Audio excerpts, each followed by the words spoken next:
Hello students, हम लोग पढ़ रहे हैं अमाइंस की केमिकल प्रॉपर्टीज और केमिकल प्रॉपर्टीज ऑफ अमाइंस में हमने देख लिया उनके जो NH2 ग्रुप की रिएक्शन जो होती है वो तो हमने देख लिया। NH2 ग्रुप की जो रिएक्शन थी उसमें हमने देखा था कि उनका बेसिक बिहेवियर था एल्काइलेशन, एसाइलेशन, है ना, Hofmann isocyanide reaction, Hinsberg reagent के साथ रिएक्शन। तो ये सब रिएक्शन के NH2 ग्रुप की हमने कर ली थी। ठीक है, अब जब NH2 ग्रुप की रिएक्शन हो चुकी है ना, तो फिर अब हमको देखना है कि एरोमेटिक जो अमाइंस है, एरोमेटिक अमाइन लाइक एनिलीन, उनके बेंजीन रिंग की रिएक्शन देखनी है, उनको एरोमेटिक रिंग की रिएक्शन देखनी है। ठीक है, तो NH2 ग्रुप की रिएक्शन के अलावा अब जो हमारी रिएक्शन आ रही है वो आ रही है बेंजीन रिंग की reaction.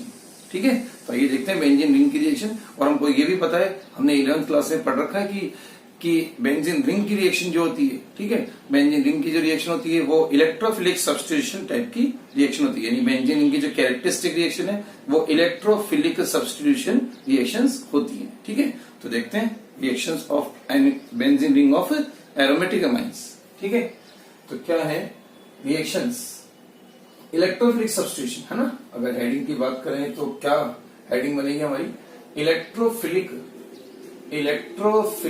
Substitution, electrophilic substitution reactions, electrophilic substitution reactions of aromatic amines, aromatic amines की इलेक्ट्रोफिलिक सब्स्टिट्यूशन रिएक्शन। ठीक है, एरोमेटिक अमाइन लाइक एनिलीन, ठीक है, उनकी इलेक्ट्रोफिलिक सब्स्टिट्यूशन रिएक्शन को हमको पढ़ना है।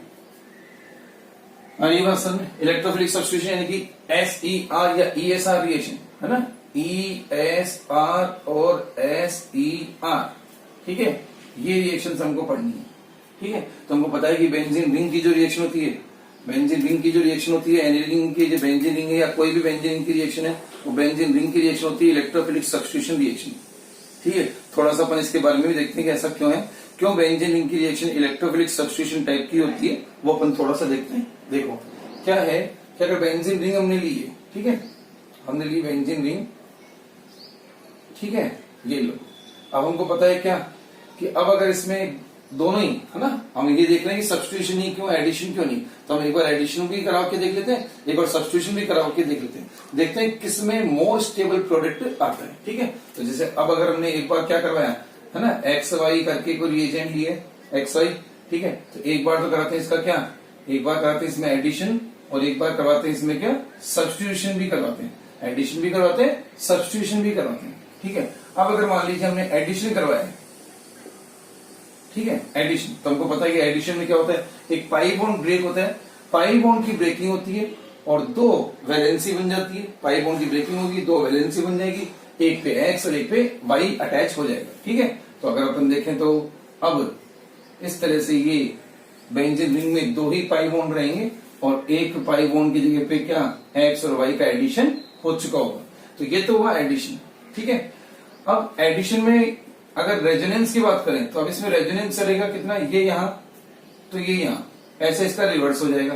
तो अगर मैं सीधे हाइब्रिड यहां पे बना दूं तो हाइब्रिड क्या बना है इसका, हाइब्रिड इस तरह से बन रहा है, ये लीजिए।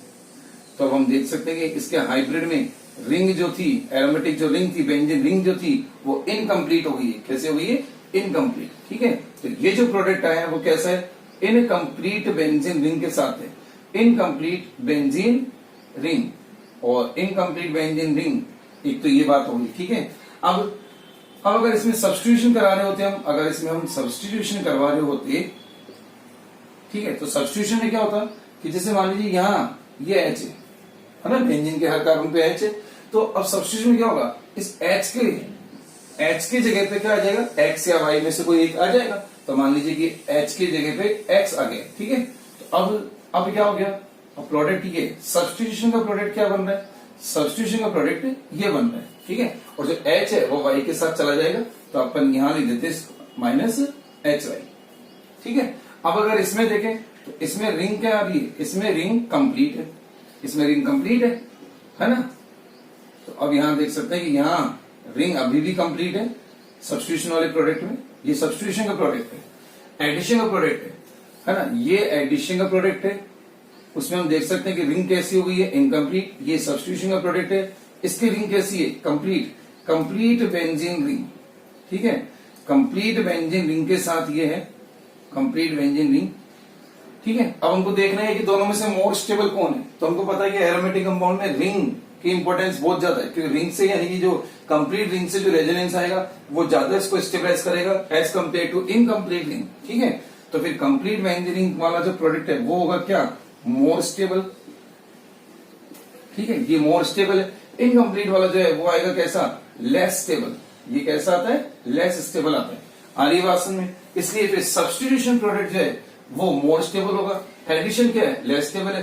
तो जो बेंजीन रिंग है वो एडिशन को क्या करेगी, अवॉइड करेगी, एडिशन रिएक्शन को अवॉइड करेगी, इसलिए एडिशन रिएक्शन इनमें नहीं होगी, एडिशन रिएक्शन इनमें नहीं होगी। और सब्स्टिट्यूशन को प्रीफर करेंगे तो सब्स्टिट्यूशन रिएक्शन की कैरेक्टरिस्टिक रिएक्शन बन जाएगी। आ रही है बात समझ में। ठीक है, तो एक बात तो हमने ये समझी कि सब्स्टिट्यूशन ही क्यों, हमने ये समझा कि पहले तो कि सब्स्टिट्यूशन ही क्यों, एडिशन क्यों नहीं, है ना। हम इसका मीनिंग समझ रहे हैं कि इलेक्ट्रोफिलिक सब्स्टिट्यूशन रिएक्शन ही क्यों होती है बेंजीन रिंग में। ठीक है, तो सब्स्टिट्यूशन ही क्यों, समझ में आ रही बात। एडिशन का product more stable, less stable है क्योंकि रिंग क्या हो चुकी है, इनकम्प्लीट हो चुकी है। सब्स्टिट्यूशन का प्रोडक्ट जो है वो कैसा है, मोर स्टेबल है क्योंकि उसके रिंग अभी भी कंप्लीट है। आ गया, और कंप्लीट रिंग के साथ स्टेबिलिटी ज्यादा होती है और हमेशा रिएक्शन की टेंडेंसी या कंपाउंड की टेंडेंसी वही होती है जहां से मोर स्टेबल प्रोडक्ट है वो उस रिएक्शन को प्रीफर करता है। ठीक है, तो अब एरोमेटिक में बेंजीन रिंग में हमको समझ में आ गया कि सब्स्टिट्यूशन रिएक्शन उनकी कैरेक्टरिस्टिक रिएक्शन बनेगी। आगे एक बात तो समझे। सेकंड जो चीज आ रही है वो ये आ रही है कि अब ये जो सब्स्टिट्यूशन है ये इलेक्ट्रोफिलिक ही क्यों, है ना। तो सब्स्टिट्यूशन भी दो तरह का हो सकता है, दो क्या बल्कि वैसे तीन तरह का होता है, इलेक्ट्रोफिलिक, न्यूक्लियोफिलिक और फ्री रेडिकल सब्स्टिट्यूशन। ठीक है, तो अब हमको देखना ये है ये जो सब्स्टिट्यूशन है वो इलेक्ट्रोफिलिक ही क्यों, न्यूक्लियोफिलिक क्यों नहीं। देखिए पहले तो इलेक्ट्रोफिलिक सब्स्टिट्यूशन का मीनिंग क्या है, मैं आपको बताऊं। इलेक्ट्रोफिलिक का मतलब कोई पॉजिटिव स्पीशीज या कोई इलेक्ट्रॉन डेफिशिएंट स्पीशीज, है ना, या तो जिसपे पॉजिटिव चार्ज हो या कोई इलेक्ट्रॉन डेफिशिएंट स्पीशीज। कोई एक इलेक्ट्रॉन डेफिशिएंट स्पीशीज हटेगी, यानी कि एक इलेक्ट्रोफाइल हटेगा और उसके बदले में कोई नया इलेक्ट्रोफाइल आ जाएगा जो कि उससे पावरफुल इलेक्ट्रोफाइल होगा वो आ जाएगा। ये होता है इलेक्ट्रोफिलिक सब्स्टिट्यूशन में। ठीक है, तो अब बात ये आ रही है कि इलेक्ट्रोफिलिक सब्स्टिट्यूशन ही क्यों, न्यूक्लियोफिलिक सब्स्टिट्यूशन क्यों नहीं। तो आइए वो भी देखते हैं, है ना।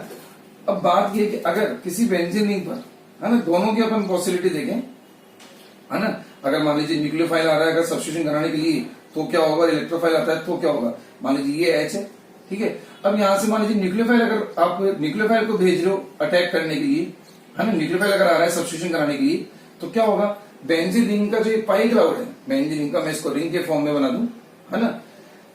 बेंजीन रिंग का जो ये पाई इलेक्ट्रॉन क्लाउड है, ये पाई इलेक्ट्रॉन क्लाउड जो है, ये इलेक्ट्रॉन क्लाउड, ये नेगेटिव जो क्लाउड है वो क्या करेगा, वो इस न्यूक्लियोफाइल को क्या करेगा, इस न्यूक्लियोफाइल को रिपेल करेगा। तो न्यूक्लियोफाइल को तो क्या कर देगा, ये रिपेल करेगा। तो ड्यू टू रिपल्शन, है ना, इन दोनों के बीच में क्या होगा, रिपल्शन होगा। इन दोनों के बीच में रिपल्शन होगा।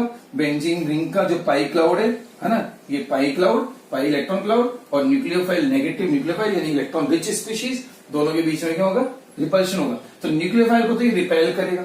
ठीक है, ऑन द अदर हैंड अगर इलेक्ट्रोफाइल की हम बात करें, इलेक्ट्रोफाइल जो कि एक पॉजिटिव स्पीशीज है या फिर इलेक्ट्रॉन डेफिशिएंट स्पीशीज है, तो वो क्या होगी, वो इसकी तरफ क्या होगी, अट्रैक्ट होगी, है ना।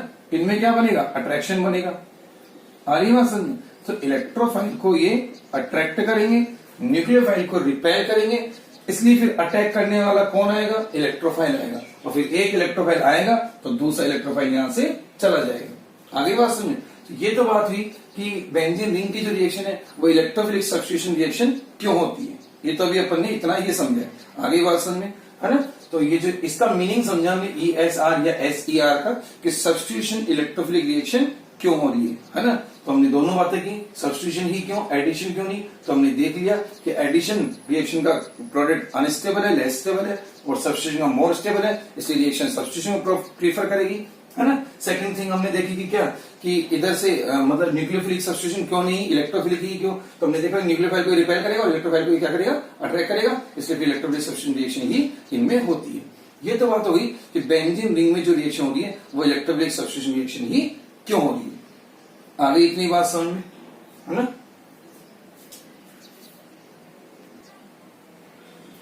ठीक है, तो अब हमको ये समझ में आ चुका है कि बेंजीन रिंग की रिएक्शन तो सब्स्टिट्यूशन इलेक्ट्रोफिलिक रिएक्शन होती है। अब हमारा नेक्स्ट काम ये है कि जैसे जब हम एनिलीन की बात कर रहे हैं, एरोमेटिक अमाइन के सब्स्टिट्यूशन की बात कर रहे हैं, तो उनमें किस तरह से सब्स्टिट्यूशन होगा आइए देखते हैं, है ना।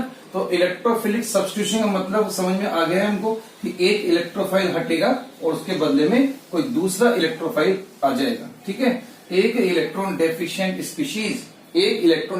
स्पीशीज का रिप्लेसमेंट दूसरी इलेक्ट्रॉन डेफिशिएंट स्पीशीज से हो जाना ही इलेक्ट्रोफिलिक सब्स्टिट्यूशन रिएक्शन कहलाता है। आ गया, ठीक है। अब आओ देखो, अब बात करते हैं इलेक्ट्रोफिलिक सब्स्टिट्यूशन में।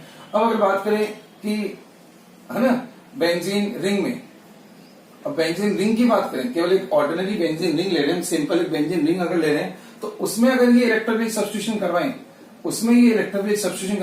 तो अब ये कौन से एच को रिप्लेस करेगा, है ना। अभी किस एच को डिस्प्लेस करेगा, ये रिप्लेस करेगा, तो हम देख सकते हैं कि क्या कि हमको पता है कि बेंजीन के ऑल 6 कार्बन और उनकी हाइड्रोजन बिल्कुल आइडेंटिकल है, सिमिलर, सेम है, बिल्कुल आइडेंटिकल है।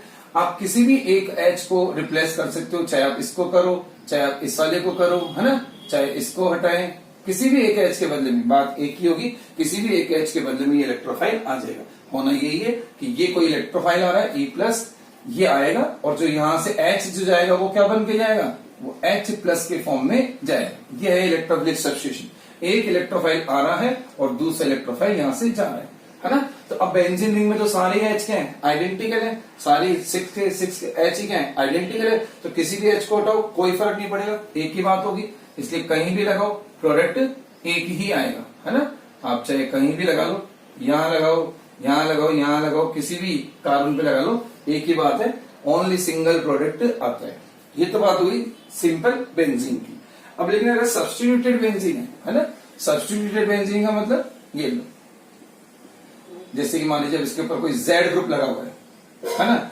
अब अगर ये Z ग्रुप लगा है तो फिर अब क्या, अब जो इसके कार्बन है, सारे कार्बन क्या वो आइडेंटिकल है, कार्बन ये एंड उसकी हाइड्रोजन क्या वो आइडेंटिकल है, नहीं।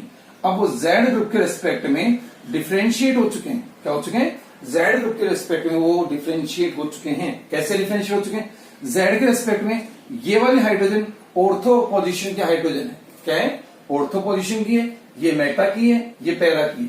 तो ये दोनों कौन सी है, ये वाली और ये वाली एक ही बात है, ऑर्थो, ये दोनों ऑर्थो की है, फिर ये दोनों मेटा की हो जाएगी और ये पैरा की हो जाएगी। तो अब तीनों H, है ना, तीन मतलब ये तीनों पोजीशन, तीन डिफरेंट पॉसिबिलिटी हो गई है ना। ये दोनों वाली एक काउंट होगी, ये दोनों वाली भी एक काउंट होगी, दोनों ऑर्थो की एक काउंट होगी, दोनों मेटा की भी एक काउंट होगी और एक पैरा की काउंट होगी। आ रही है बात समझ में। तो तीन पोजीशन बन गई है, एक ऑर्थो पे, एक मेटा पे, एक पैरा पे, यानी कि अब तीनों पोजीशन आइडेंटिकल नहीं है। और अब अगर इलेक्ट्रोफाइल कोई आता है, अब कोई अगर इलेक्ट्रोफाइल आता है तो वो इन तीनों पोजीशन में किसी एक जगह पे लग सकता है। तो अब क्या एक ही बात होगी, नहीं, अब तीन डिफरेंट चीजें बनेंगी। ठीक है, देखो एक बार जैसे मान लीजिए यहां लगा इलेक्ट्रोफाइल तो ये ऑर्थो प्रोडक्ट हो गया, है ना। एक बार अगर यहां लगा, अगर ये यहां लगा तो ये मेटा प्रोडक्ट हो गया, अगर ये यहां लगा पैरा पे तो ये पैरा प्रोडक्ट हो गया। आ रही है बात समझ में। तो इस तरह से तीन पॉसिबिलिटी यहां पे हो सकती है, ठीक है, तीन पॉसिबिलिटी यहां पे हो सकती है, ऑर्थो वाली, मेटा वाली, पैरा वाली, ये तीन पॉसिबिलिटी यहां पे बन सकती है। बट अब क्या तीनों होगी, है ना। देखने वाली बात है कि ये इलेक्ट्रोफाइल क्या कभी यहां, कभी यहां, कभी यहां, तीनों पे आता रहेगा बारी बारी से, है कि भी थोड़ा ये, नहीं, ऐसा नहीं है।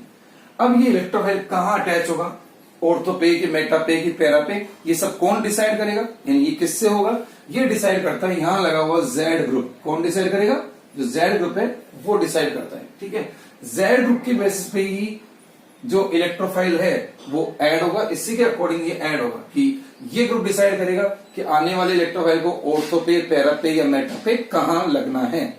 ठीक है, तो इस बेसिस पे Z ग्रुप हो जाते हैं फिर 2 टाइप्स के, Z ग्रुप हो जाते हैं फिर 2 टाइप के। कौन कौन से होते हैं, एक हो जाता है ओपी डायरेक्टिंग ग्रुप। कैसा रहता है, एक हो जाता है ओपी डायरेक्टिंग ग्रुप, एक बन जाता है मेटा डायरेक्टिंग ग्रुप। एक तो क्या बनता है ओपी डायरेक्टिंग ग्रुप, एक बनता है मेटा डायरेक्टिंग ग्रुप। ठीक है, ओपी डायरेक्टिंग ग्रुप का मतलब कि अब ये आने वाले जो है, अगर ग्रुप ओपी डायरेक्टिंग नेचर का है तो आने वाले इलेक्ट्रोफाइल को ऑर्थो पैरा पे ही आने देगा, मेटा डायरेक्टिंग नेचर का है तो मेटा पे आने देगा।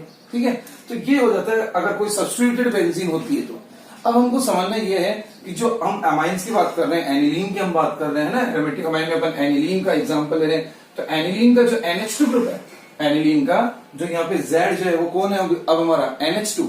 अब हमको समझना है कि NH2 ग्रुप की नेचर क्या है, NH2 ग्रुप ओपी डायरेक्टिंग है कि मेटा डायरेक्टिंग ग्रुप है, ये हमको समझना है। ठीक है, तो आइए समझते हैं, इतनी बातें समझ में आ गई है ना। तो आने वाले इलेक्ट्रोफाइल सब्स्टिट्यूटेड बेंजीन, तो ये तो क्या है, नॉन सब्स्टिट्यूटेड बेंजीन है, सिंपल बेंजीन है, इसमें कहीं भी लगे एक ही बात है, कहीं भी आके लग जाए इलेक्ट्रोफाइल एक ही बात है। लेकिन अगर सब्स्टिट्यूटेड बेंजीन में इलेक्ट्रोफाइल लगता है तो फिर एक ही बात नहीं होती है, तीन पॉसिबिलिटी हो सकती है, ऑर्थो पे, मेटा पे या पैरा पे। इन तीनों में से कौन सी पॉसिबिलिटी होगी ये डिसाइड करता है जेड ग्रुप, और इस बेसिस पे जेड ग्रुप हो जाते हैं टू टाइप्स के, OP directing and Meta directing. अब देखना ये है कि हमारा जो जेड ग्रुप है अभी एनिलीन, जो एनिलीन का जो जेड ग्रुप है वो NH2 है, वो कैसी नेचर का है, वो ओपी डायरेक्टिंग है या मेटा डायरेक्टिंग नेचर का है। आइए देखते हैं, है ना। तो NH2 ग्रुप की नेचर देखते हैं, इतनी बातें समझ में आ गई है ना। आओ देखो NH2 ग्रुप की नेचर देखते हैं। अब NH2 ग्रुप की नेचर देखने के लिए उस ग्रुप का, किसी भी ग्रुप की नेचर देखने के लिए उसका हमको एम इफेक्ट देखना होता है। एम इफेक्ट मतलब कि मीजोमेरिक इफेक्ट, है ना, वो दो टाइप का होता है, प्लस एम और माइनस एम, है ना। तो ये देखते हैं कि NH2 ग्रुप का ये एम इफेक्ट कैसा है। आओ देखें, है ना। तो एनिलीन की अगर NH2 ग्रुप की बात करें, है ना, एनिलीन की अगर NH2 ग्रुप की बात करें तो कैसी नेचर का है, तो एनिलीन का जो NH2 ग्रुप है वो प्लस एम इफेक्ट वाला ग्रुप है। कैसा इफेक्ट वाला ग्रुप है, प्लस एम। क्या होता है प्लस एम का मतलब कि अपने लोन पेयर, कोई ग्रुप ऐसा जिसके पास लोन पेयर है, लोन पेयर कंटेनिंग कोई ग्रुप है, और वो अपना लोन पेयर प्रोवाइड कर देगा किसके लिए, रेजोनेंस के लिए। वो अपना लोन पेयर किस में लगा देगा, रेजोनेंस में लगा देगा। ठीक है, तो इस इफेक्ट को हम क्या बोलते हैं, plus M effect, positive mesomeric effect. ठीक है, अपना लोन पेयर रेजोनेंस के लिए लगा देना, डीलोकलाइजेशन में लगा देना, डीलोकलाइजेशन में लगा देना, है ना, कॉन्जुगेशन में लगा देना, ये क्या कहलाता है, प्लस एम इफेक्ट। अब जैसे ये लोन पेयर यहाँ आएंगे, तो ये लोन पेयर यहाँ आएंगे तो ये बॉन्ड के इलेक्ट्रॉन उठकर ऑर्थो पोजीशन पर आ जाएंगे। ठीक है, अब इसमें रेजोनेंस स्टार्ट हो गया, लोन पेयर रेजोनेंस में या डीलोकलाइजेशन में इन्वॉल्व हो गए। ठीक है, और अब देखते हैं कि इसकी क्या रेजोनेटिव स्ट्रक्चर बनेगी, है ना। हमने पहले भी बनाई थी, वैसे जब बेसिक बिहेवियर हम कंपेयर कर रहे थे तब भी हमने बनाई थी। ठीक है, अब यहाँ डबल बॉन्ड होगा, एन पे पॉजिटिव चार्ज आ जाएगा। ठीक है, ये रहेगा, ये रहेगा, आ रही है बात समझ में, है ना। अब ये यहाँ लोन पेयर बॉन्ड में और बॉन्ड पेयर लोन में, बस अभी चलता जाएगा, लोन पेयर बॉन्ड में और बॉन्ड पेयर लोन में होता है ना। ये लो, ये नेगेटिव, ये NH2, ये पॉजिटिव, फिर लोन पेयर बॉन्ड में, बॉन्ड पेयर लोन में। ठीक है, ये लो, ये N पॉजिटिव, ये लो, और ये यहां फिर लोन पेयर बॉन्ड में और बॉन्ड पेयर वापस लोन में, तो ये इसकी फिफ्थ रेजोनेटिंग स्ट्रक्चर आ जाती है। ठीक है, ये लो, ये और ये इसकी 5 रेजोनेटिंग स्ट्रक्चर्स होती है एनिलीन की, जो हमने पहले भी देखी थी। ठीक है, पहले भी देखी थी, बेसिक बिहेवियर जब कंपेयर किया तब भी देखी थी। अब इसका अगर हाइब्रिड हम बनाए, ठीक है, अब अगर हाइब्रिड हम बनाए, यहां बना लेते हैं हाइब्रिड, तो ये लो,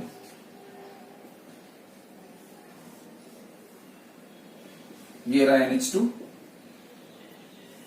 और ये लो। अब यहां है पार्शियल बॉन्ड, है ना, तो डबल सिंगल तो पार्शियल डबल हो जाएगा, ये रिंग हो ही जाएगी।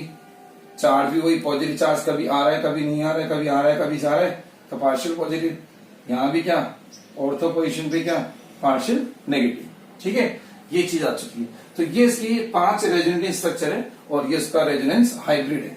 आ गया, ये बन चुका है रेजोनेंस हाइब्रिड, रेजोनेंस हाइब्रिड। अब देखते हैं कि इलेक्ट्रोफाइल अटैकिंग स्पीशीज कौन है, इलेक्ट्रोफाइल। अब वो इलेक्ट्रोफाइल कहां आएगा, ये लो, ये है इलेक्ट्रोफाइल।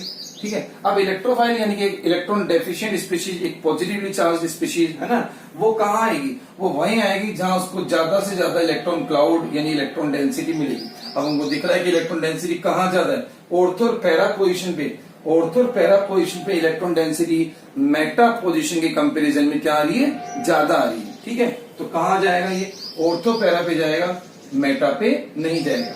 आ रही है बात है समझ में, बात समझ में आई। कि आने वाला इलेक्ट्रोफाइल कहाँ अटैक करेगा, ऑर्थो एंड पैरा पे अटैक करेगा, इसलिए ग्रुप की नेचर बनेगी ओपी डायरेक्टिंग। आ रहा है समझ में कैसे? ठीक है, तो अब इसका हाइब्रिड ये बन चुका है, आ रही बात समझ में हाइब्रिड। तो अब आने वाला, अब हाइब्रिड में दिख रहा है कि हमको ऑर्थो पैरा पोजिशन पे electron density Meta position comparison में जाना है, इसलिए अब आने वाला इलेक्ट्रोफाइल कहाँ आता है, ऑर्थो पैरा पे आता है। लेकिन हमको समझना यह है कि ऑर्थो पैरा पे ये इलेक्ट्रॉन डेंसिटी ज्यादा कैसे होगी, ऑर्थो पैरा पे इलेक्ट्रॉन डेंसिटी ज्यादा कैसे होगी, तो देखो यहां से किसकी वजह से ज्यादा हुई, ये NH2 ग्रुप के प्लस एम इफेक्ट की वजह से ऐसा होगा। NH2 ग्रुप ने अपना लोन पे यहां लगाया और ऑर्थो और पैरा पोजीशन पे एक्स्ट्रा इलेक्ट्रॉन डेंसिटी आ गई। तो ऑर्थो पैरा पे एक्स्ट्रा इलेक्ट्रॉन डेंसिटी के लिए कौन रिस्पॉन्सिबल है, ऑर्थो पैरा पे एक्स्ट्रा इलेक्ट्रॉन डेंसिटी के लिए रिस्पॉन्सिबल है कौन, NH2 ग्रुप। कौन रिस्पॉन्सिबल है, NH2 ग्रुप रिस्पॉन्सिबल है। आ रही बात समझ, NH2 ग्रुप रिस्पॉन्सिबल है क्योंकि NH2 ग्रुप के प्लस एम इफेक्ट की वजह से लोन पे यहां आए और ऑर्थो और पैरा पोजीशन पे एक्स्ट्रा इलेक्ट्रॉन डेंसिटी बन गई। आगे समझ में, इसलिए फिर आने वाला अटैकिंग इलेक्ट्रोफाइल ऑर्थो पैरा पे आ रहा है, यानी कि ऑर्थो पैरा पे एक्स्ट्रा इलेक्ट्रॉन डेंसिटी बनाने के पीछे रिस्पॉन्सिबल कौन है, कौन रिस्पॉन्सिबल है इसके लिए, तो ये NH2 ग्रुप है। इसलिए NH2 ग्रुप की नेचर अब क्या बोली जाएगी, यहां से NH2 ग्रुप की नेचर बोली जाएगी ओपी डायरेक्टिंग। क्या बोली जाएगी, ओपी डायरेक्टिंग नेचर इसकी बोली जाएगी। आगे समझ में, ओपी डायरेक्टिंग नेचर इसकी बोली जाएगी। आगे तो इस तरह से हमने देखा कि NH2 ग्रुप जो है वो कैसा है, ओपी डायरेक्टिंग नेचर का है। समझ में आया, क्योंकि वो ऑर्थो और पैरा पोजीशन पे इलेक्ट्रॉन डेंसिटी को इंक्रीज कर देता है, इसलिए फिर वो ओपी डायरेक्टिंग नेचर का बन जाता है। ठीक है, सेकंड चीज जो देखनी है अपन को, है ना, एक तो ये देखो कि जब ओपी डायरेक्टिंग है तो उनमें अब दो प्रोडक्ट आएंगे, एक ऑर्थो वाला एक पैरा वाला। ठीक है, ये लो, एक बार ऑर्थो पे लगेगा ग्रुप इलेक्ट्रोफाइल, है ना, और एक आएगा, है ना, दोनों का मिक्सचर आएगा, ऑर्थो का और पैरा का दोनों का मिक्सचर आता है। इनमें से फिर मेजर कौन होगा, तो हमको पता है कि मेजर कौन होगा, पैरा वाला। ये ऑर्थो प्रोडक्ट है, ठीक है, ये पैरा प्रोडक्ट है, और हमको पता है कि para product generally, para product ही क्या होता है, मेजर होता है, ऑर्थो वाला जनरली माइनर होता है। ठीक है, अब देखो क्यों है माइनर, तो इसका पीछे, इसके पीछे हमको रीजन भी पता है। यहां देखो क्या हो गया, दोनों ग्रुप का क्या हो गया, स्टेरिक हिंड्रेंस हो गई है, स्टेरिक यानी क्राउडिंग फैक्टर, है ना, दो ग्रुप पास पास में क्राउडिंग हो रही है, क्राउडिंग का कोई हम बोलते हैं स्टेरिक हिंड्रेंस। स्टेरिक हिंड्रेंस की वजह से इनमें रिपल्शन होगा और फिर ये लेस स्टेबल हो जाएगा। ये लेस स्टेबल होगा तो ऑर्थो प्रोडक्ट लेस स्टेबल होता है, इसलिए वो कम बनेगा, माइनर बनेगा। पैरा प्रोडक्ट में ग्रुप अच्छी खासी डिस्टेंस में, तो वहां स्टेरिक फैक्टर काम नहीं करता या नेग्लिजिबल है। ठीक है, तो पैरा प्रोडक्ट फिर क्या है, मेजर बनता है। आ गया, तो इस तरह से हमने देखा कि NH2 ग्रुप कैसी नेचर का है, ओपी डायरेक्टिंग नेचर है। आगे इतनी बात समझ में। अब साथ के साथ ये और करते हैं अपन क्या, कि ये ओपी डायरेक्टिंग नेचर तो समझ में आ गई, अब हमको कंपेयर करनी फिर एक और चीज, क्या कंपेयर करनी होती है, हमको देखना होता है कि जो NH2 ग्रुप है उसने बेंजीन रिंग की रिएक्टिविटी को towards electrophilic substitution reaction increase किया है या डिक्रीज किया है, हमको ये देखना है। ठीक है, तो इसके लिए हम कंपेयर करते हैं इसको किससे, ऑर्डिनरी बेंजीन से, है ना। तो यहां कंपेयर कर लेते हैं, ले लें क्या, सिंपल बेंजीन। ठीक है, एक तो हमने ले लिए ऑर्डिनरी बेंजीन, एक तो लिए हमने ऑर्डिनरी बेंजीन, एक लिए हमने एनिलीन। अब हमको देखना यह है कि इलेक्ट्रोफाइल किसकी तरफ स्ट्रांगली अट्रैक्ट होगा, इलेक्ट्रोफाइल किसकी तरफ स्ट्रांगली अट्रैक्ट होगा। ठीक है, साथ में हमको ये भी पता है कि इसने अपने लोन पेयर इसमें दे दिए। ठीक है, तो फर्स्ट ऑफ ऑल तो ये प्लस एम इफेक्ट से इलेक्ट्रॉन यहाँ आए गए थे, तो पहले तो देखना है कि किसकी रिंग पे क्लाउड ज्यादा होगा, है ना। बेंजीन रिंग पे जो क्लाउड है, देखो रिंग का जो क्लाउड है, रिंग का क्लाउड तो दोनों में इक्वल है ना। जो पाई क्लाउड, जो तीन जो पाई बॉन्ड का क्लाउड था वो तो दोनों में सेम है, तो रिंग की वजह से जो क्लाउड है वो तो दोनों में सेम है। अब लेकिन NH2 ग्रुप ने क्या किया है, अपने लोन पे इसमें रेजोनेंस में लगा दिए, तो उन लोन पे के रेजोनेंस में लगने से इस रिंग पर, एनिलीन की रिंग पर इलेक्ट्रॉन डेंसिटी बेंजीन रिंग से क्या होती है, थोड़ी सी हाई होती है। क्या होगी, ज्यादा होगी, इलेक्ट्रॉन डेंसिटी यहाँ पे ज्यादा होगी। अब इलेक्ट्रोफाइल को अगर बुलाएं, इलेक्ट्रोफाइल की अगर रिएक्शन करें, तो एक तो इलेक्ट्रोफाइल इसकी तरफ और एक मान लो इसकी तरफ जा रहा है, तो इसकी तरफ जाएगा ये फास्टली और इसकी तरफ जाएगा ये स्लो।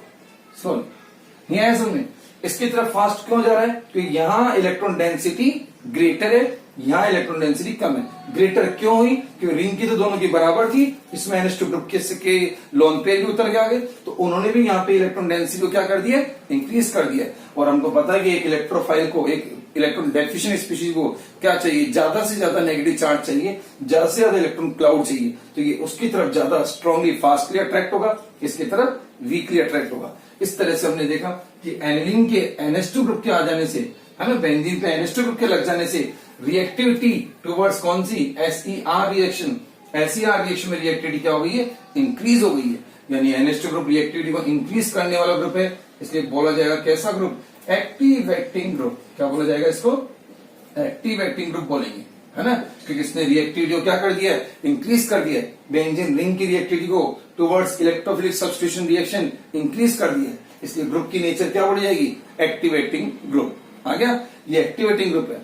आगे बात समझ में। तो अब NH2 ग्रुप के बारे में दो बातें हो चुकी है। NH2 ग्रुप एक तो ओपी डायरेक्टिंग है और साथ के साथ वो एक्टिवेटिंग ग्रुप भी है, ठीक है। तो अगर कुल मिलाकर अगर बात लिखें तो एक लाइन अपन यहाँ पे लिख देते हैं, क्या कि 10 आ गया, 10 NH2 group, NH2 group is an activating group. NH2 group कैसा ग्रुप है, is an activating group with ortho para directive influence. कौन से इन्फ्लुएंस के साथ, ऑर्थोपैरा डायरेक्टिव इन्फ्लुएंस। आ गया। तो NH2 ग्रुप जो है वो एक एक्टिवेटिंग ग्रुप है, ठीक है, वो एक्टिवेटिंग ग्रुप है, साथ में वो ओपी डायरेक्टिव नेचर का है, ओपी डायरेक्टिव इन्फ्लुएंस वाला ग्रुप है। आ गया। तो इस तरह से हमने देखा कि NH2 ग्रुप की नेचर ओपी डायरेक्टिंग और एक्टिवेटिंग कैसे। समझ में आ गई इतनी बातें, ठीक है।